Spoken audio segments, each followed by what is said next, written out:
This episode of the Matt Report is not your typical Matt Report. It's filled with some strong emotions. If you are at the gym or driving in the car, this is probably not the episode for you to listen to. This is the episode where I find out that my good friend Clint Warren has passed away nearly a month ago, and I'm just finding out about it today. But it feels really, really good to give back. I mean, it's no exaggeration that WordPress completely changed the course of my career and my life. And whatever I can do to give back to the community of people that support, I'll do it 100% and give it my all and bring whatever I can to the table. So it's even just the planning and all of everything leading up has been very rewarding. A lot of work for sure, but I'm more than happy to do it. Clinton Warren Chizinski, age 30, passed away peacefully on his own terms on Sunday, February 16th in Norwalk, Connecticut. He was born February 22nd, 1984, at St. Joseph's Hospital in Stamford, Connecticut. Never one to wait around, he arrived a month early. Right from the start, he marched to the beat of a different drummer and never looked back. He was the first one in the Wilton schools to sport green hair and show up for baseball tryouts with a braid. We loved him all the more for his expressions of individuality, his infectious good humor, and incredibly engaging personality. He graduated from Fairfield University with a degree in international business, and after several years in the corporate world, he started his own company. In Clint's words, "My greatest passion and mission is to continuously learn and grow, striving to bring out the absolute best in myself and those around me. I try to pass on what I've learned to help others in every area of life. Mental, physical, spiritual, and business. I love to write, teach, and speak, but it's been a long road to get to where I am today." His interests were varied and many, and he applied himself to each with the same vigor and enthusiasm. In high school, he was a star southpaw pitcher and loved baseball and the camaraderie that came with it. He was an avid reader and left behind a library's worth of books to prove it. He loved writing and filled many journals with his thoughts. His workout regimen is legendary and included CrossFit competitions and jiu-jitsu. He loves snowboarding in winter and basking in the sun in the summer, using no sunscreen, much to his mother's chagrin. He is survived by his parents, Tom and Gail, his brother Brett, and his soulmate and partner, Alexandra, along with aunts, uncles, cousins, and many, many dear friends who will forever care for him and miss him. So it's 10:39, it's Sunday night, it's March 15th, 2015, and been sort of struggling with getting this podcast out. It's certainly not one that I've ever done before. It's something that, I don't know what the effect is by putting out something like this, but, I just want to pay tribute to Clint, who's been a really good friend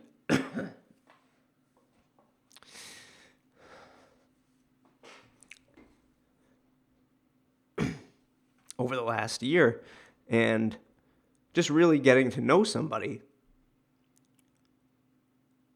and then find out one day that they're no longer with us.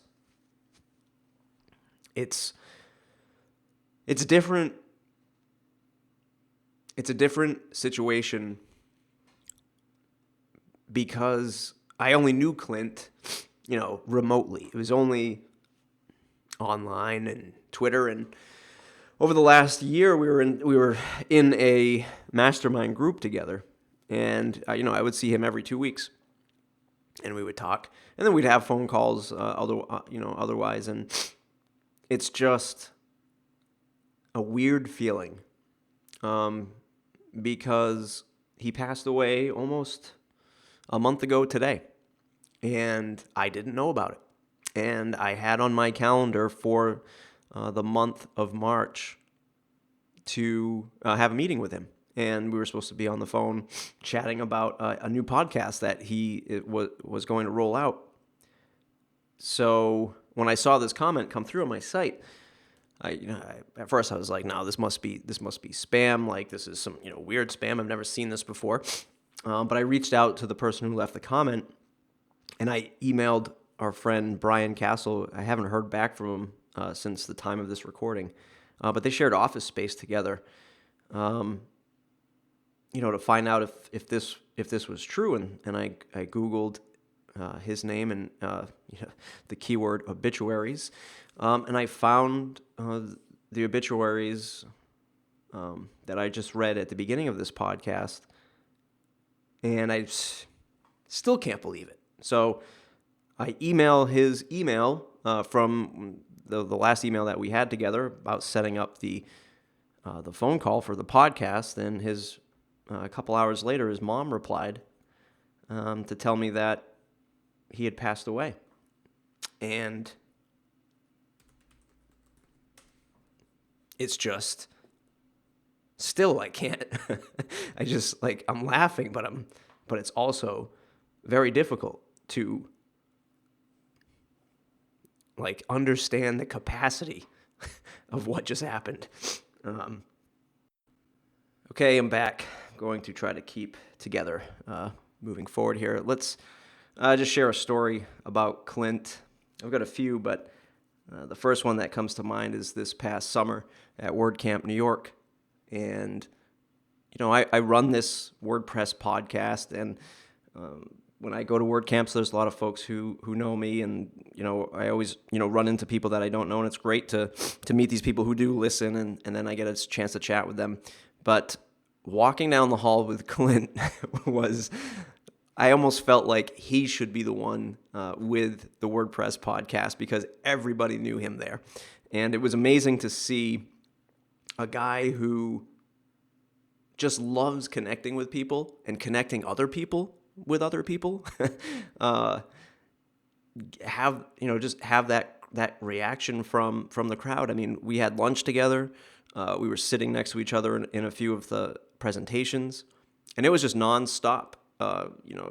He knew everyone, and partly because he ran the Connecticut WordCamp. I think he was the actual first one to get that up and running and launched, and so we had a lot of connections there. And the guy was just a true, he was just a hustler. Like he was the guy that I always referred to as the only person I knew as close to Gary V, right? As living the Gary Vaynerchuk way of hustling, making connections. Like, this dude is the real deal. And it just, you could just see it as you walk down the hall and he met all these other people that were coming up to him. And it was just great. It was a great experience. And then I think we had lunch the second night together, and then he had to take off, or the second day, and then he had to take off to do some stuff. But just a great guy, and it was great to see him sort of shine in that moment. I mentioned that we were in a mastermind together, and our mutual friend Brian Castle had introduced us maybe over a year ago now. And every 2 weeks we would all get together. There's 4 other folks who owned their digital agencies as well, and it was just great to talk to him. And I always would joke that he just looked so damn good in a V-neck, way better than I ever could. And I just hoped that one day all the efforts that I put into the gym would yield the same results. I too could rock the Clint Warren V-neck. So it was just always a good time. Business, life, just having those conversations with him, they really meant a lot. And I'm going to miss having those conversations with him, because it was always, and I was getting pumped up. I mean, the last email, he was off to Colorado for a snowboarding trip, and we were going to connect and get that podcast up and going for him. So I was really looking forward to that, and one last story, and then I'm going to leave an audio clip of his last YouTube video that he put up.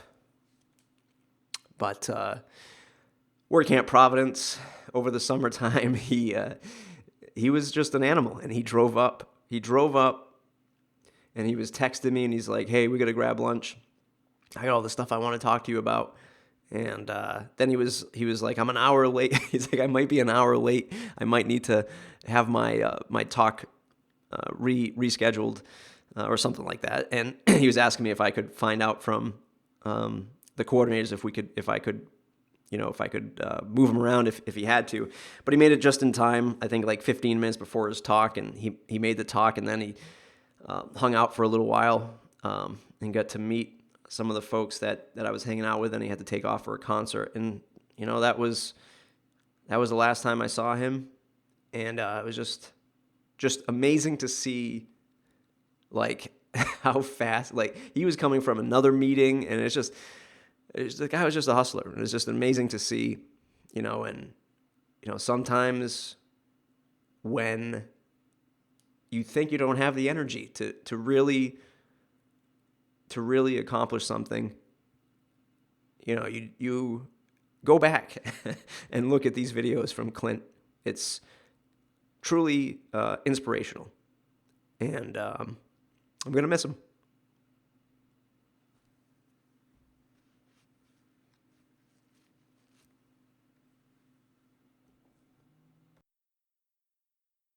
My name's Clint Warren, and I want to share with you a very personal story that I've only shared with close friends up to this point, but I thought it was important to tell it. And it's the story of the night that I got shot tackling a gunman, but more importantly, the lesson of living with a sense of urgency. So it was November 13th, 2004.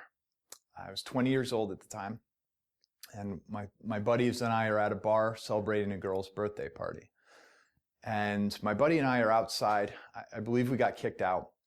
And a car pulls up. We're trying to find a ride back to Westport, Connecticut. So a car pulls up, and there's two guys. They weren't very sketchy looking guys. Asked us if we had a cigarette. I believe we gave them a cigarette because I smoked at the time. And they asked, do you know how to get to Westport? And I said, yeah, that's actually where we're headed. Why don't you give us a ride? So we get in the car, and we're big guys. It's not like we had to be concerned about getting rides from strangers. So we took the ride. They dropped us off, and I said, why don't you guys come inside? We don't have any money. Come in and have a beer, hang out a little bit. It's the only way I can repay you. So they come in. There's about 12 friends inside playing video games.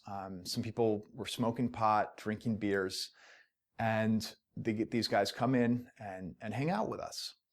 After about 20 minutes, I'm in the kitchen with this girl, the birthday girl, talking to her. And everyone else is in that main living room, and that's the entrance of the house. So that's the entrance into the living room, and the kitchen is in a separate room. So I'm talking to this girl, and all of a sudden, one of the guys runs past us. He runs out the back door, which was attached to the kitchen. And he says, shit, he's done this before.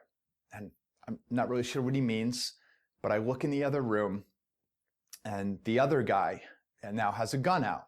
He's holding a gun, and it was like a split second, all the adrenaline turns on. You realize this is not a joke. This guy's for real. I got to get out of here. And I had the back door right there, so I grabbed this girl. The guy first of all, he shouts, everyone get out your wallets, cell phones, and any drugs that you have, because there are a couple people smoking pot. So I grabbed this girl, we ran out the back door. I ran around to the front of the house. I tucked her underneath a car, and I gave her my cell phone. I said, call police, call an ambulance. Something's about to go down. I knew that I couldn't leave my friends in that situation. I started walking towards the house. I could hear the guy with the gun getting increasingly agitated. I heard him shouting that people had more drugs or had more money or somehow holding out. So I walked towards the house. The door was open, so his back was out facing me. And I could see everyone trapped in there. And he then cocked the gun and put it up to my friend's head. And at that point, I made the decision to tackle him. I charged him from behind. I tackled him, like a linebacker, and got him to the ground. As I tackled him, he turned, and the gun was pressed into my side, and he pulled the trigger 3 times. And in the newspaper, it says 1 bullet missed, but I was later told at the hospital, the first bullet went straight through. I have an exit wound less than an inch from my spine. The entrance is right here. Second bullet, it was 9mm hollow points, fragmented. I had a lot of fragments in me. Your body works them out of you, so I was able to pull some fragments out of me. I still have them. And the third bullet got stuck in the chamber and got him to the ground. My friends, I will say, very physically subdued him. I'll leave it at that. And I got up, and there was just this moment where I felt like I'd been kicked very hard. And I looked down, and I'll never forget seeing smoke coming out of me and smelling like a firecracker had went off. And the next thing, and it still didn't hit me yet what had happened, the next thing I remember is wearing a black t-shirt and going like this and just feeling it warm and gooey, like instantly the whole thing. And I went like this, and my shirt just went and that's when I took a deep breath. I realized I'd been shot. I went back outside to the girl. She was sobbing. She said, "What happened?" I heard a gunshot. And I said, "Caroline, I need you to just relax. I need you to put your hand over the hole in my back." And I laid on the ground, and I put my feet up on the bumper of my car. I thought that would somehow preserve blood to my head. I don't know if that was right to do. And I pushed pressure over the hole in my stomach, and I looked up at the sky. And it was November 12th or 13th. I believe it was the 13th at that point. It was like late at night, early morning. And it was a very light snowfall. The first time it had snowed that year. And I remember laying there, and there was no life before my eyes. It was just, this is it. I'm 20 years old. This is the insane ending to a very mediocre story. I really hadn't had much to show for my life at that point. I certainly wasn't going to be remembered. Probably wouldn't have a ton of people at my funeral. But I do remember begging just for one more shot, one more chance. And at that point, the ambulance showed up. So I was rushed to the hospital. I was able to call my mom, actually. And she had received some calls like this before. Not getting shot, but I'd overdosed at that point one time. I've been arrested, so this was just the next progression in her son's life. Now, obviously, I made it, and I'm very, very grateful and fortunate. But the point of the story is not so much getting shot. It's living with a sense of urgency. And people tell me that I live with this tremendous sense of urgency. That's what everyone says when they meet me. I do, because I know that life is fragile, and I've been in that situation where I'm begging for that one more chance. I begged for it after that too, and I got it. And even after I got it, I still continued to squander my life as I battled addiction and made a lot of poor decisions. But I think we're all here for a reason. And I'm just incredibly grateful now to really have one more shot at this. And I just don't want to waste it. Now, you don't have to go through what I went through to live with that same sense of urgency. Life is short. People die every day for crazy reasons. And you don't know when your time's going to come. So, look, be genuine, right? Live with that sense of urgency. Be proud of who you are and always strive to improve. Live with honesty and integrity. Produce something. Be remembered. Because when you do those things and you start living a life that's memorable and going to bed every night, when you ask yourself, did I do everything I could today to move my life forward, to help other people, to produce something, to leave something behind? When your life is fading, you won't have to ask for one more chance because you made the most of one you had. Thank you for listening. I appreciate you letting me share. And leave a comment or feedback if you'd enjoyed this. Thanks.